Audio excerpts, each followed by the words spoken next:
Il s'agit là d'intervenir en évitant le suraccident. Des soldats pris sous le feu de l'ennemi, des blessés qu'il faut évacuer. Une situation que les militaires en zone de guerre vivent au quotidien, mais que ces professionnels de santé découvrent. Cette démonstration est un exemple de l'expertise militaire en termes de prise en charge de blessés multiples, des événements auxquels peuvent être confrontés aujourd'hui des urgentistes ou des pompiers. On part de nos expériences en théâtre de guerre, d'opérations extérieures, pour leur apporter un petit peu un savoir-faire et un savoir-être qui va leur permettre d'optimiser leurs connaissances techniques dans des contextes qui sont souvent très difficiles à appréhender. Ces sauveteurs espagnols sont venus profiter de ces 2 jours de formation dispensée par le service de santé des armées.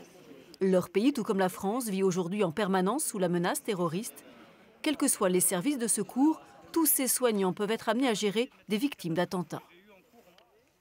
Les terroristes, ils frappent n'importe où, n'importe quand, avec n'importe quel moyen.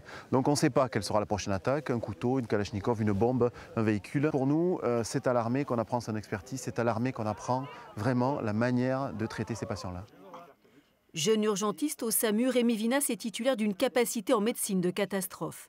Depuis la vague d'attentats, cet enseignement fait désormais partie de la formation continue des médecins du SAMU. On a beaucoup enrichi notre enseignement et dès la formation initiale, du coup, on inclut des modules de prise en charge de damage control qu'on appelle. Donc vraiment de sauvetage, des gestes rapides mais qui sauvent les gens qui sont censés décéder dans les minutes, les premières minutes. Et effectivement, oui, ça nous a quand même, malheureusement, on peut dire, apporté des bonnes pratiques. Oui.